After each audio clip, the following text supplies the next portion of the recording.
in my day-to-day life, I want to realize on my own about some things that are called boundaries. And I'm learning that as you go along with your life, you have to set those boundaries. But for me, I don't really have any because I didn't really understand what they were, kind of. I'm realizing that those boundary lines in day-to-day life, you have to have them like everywhere. And I didn't know about that. Maybe we can do a live about it. And this is one of my problems I get. And it is a hard thing to deal with. But you remember how whenever I started this conversation with you guys, I'm going to hope that Messina will just let this run so that way you guys can see what I do whenever I get nervous. And then I catch it later. So I had a point, and then I bounce off of it, and then I get twisted, and then I forget what I was talking about. So my point was, I wanted to kind of talk to you guys about the recovery and about making boundaries with your family and about where things are in your life, that things that make you want to step up and say, no, I don't want to do that, or I do want to do that. And if you guys have your relationships kind of going like on a course of, collision, or if you can see it, I feel like sometimes if you jump ahead of yourself, you can have a collision course. But if you can maybe not jump in front of yourself, it's really frustrating because I'm trying to say, what kinds of things do you guys think are important, and what kinds of things do you guys not think are important? Like, it's all so up to you and up to me.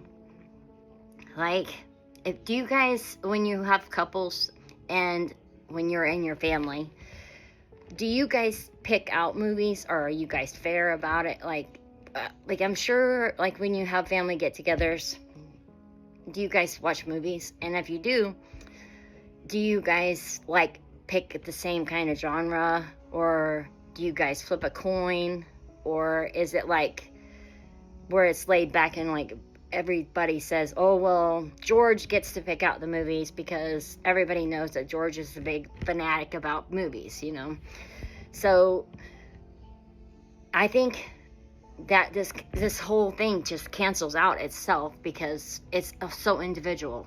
So I guess I just answered my own question. So you find out more things about things that you like to do, like make more time for yourself that you didn't know you had like a special talent or something.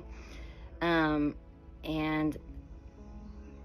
like, what part of that is important enough that you feel like you have to say, I don't want to go this way, or I don't want to go that way, or if it's a bad thing for you.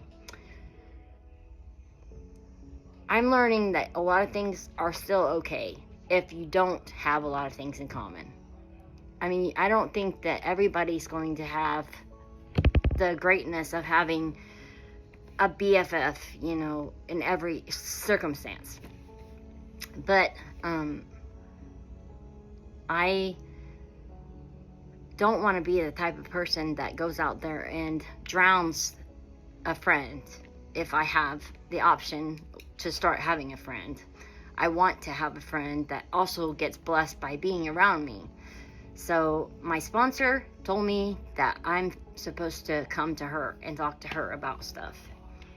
And so I was going to try to talk to you guys about it to raise awareness, but I don't want to make too much of a controversy that there's, if you order something from the store and it gets messed up, does your significant other offer to get up and fix it for you?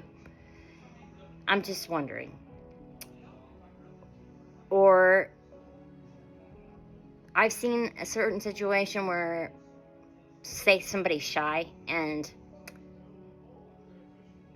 we both say, okay, well, we don't want them to spit in our drink, you know? So just bar none, we don't complain about anything, you know?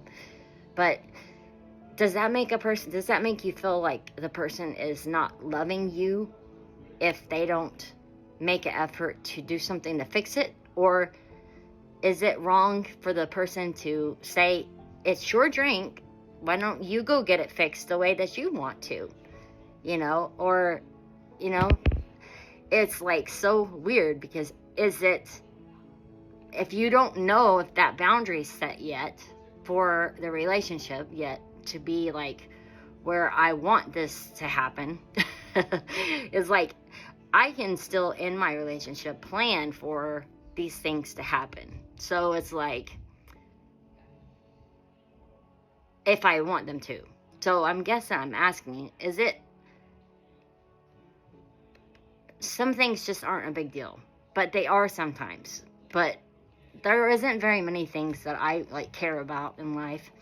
And whenever it's picking out a movie, or going out for a date night or something, or going out with family even, I always choose eating out, because I like getting waited on because I spent so long serving everyone.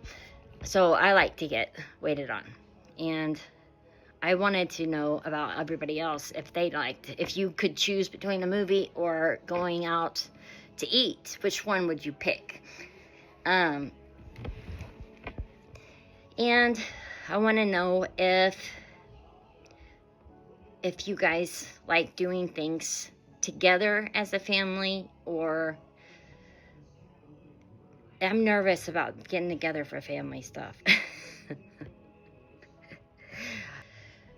I'm trying to recover the right way, so I'm still working my steps. I mean, I'm barely in there. I'm not really in them very much, because they're I'm not gonna say they're easy, because they're not, but I just want to succeed with you guys being there. I have had it pretty easy. To be honest, I really have. I had a lot of opportunities open for me that were probably easier than some others. However, I'm beat with the anxiety and the depression and the mood swings, and just enables me where I can't get out of bed. And the feeling of getting on disability and just getting a check every month, I just have never, I wanted to never do, and I refused to. I wanted to pay my way. I love my mom and everything, but my mom was on it. So I always said to myself I wasn't going to be on it, not because I thought any less of my mom or anything like that, because my mom worked hard and tried hard. I'm still sending out your thank you for my birthdays. 15 stamps times 75 or 79. It takes some money to send it, so just work with me. I'm trying to send them to you. I'm not asking for money for that. I'm working and doing that myself. I'm just trying to tell you, I wanted to send you guys a thank you card for sending me a birthday card. I love you. Happy early Thanksgiving, and happy early Christmas, or just happy holidays.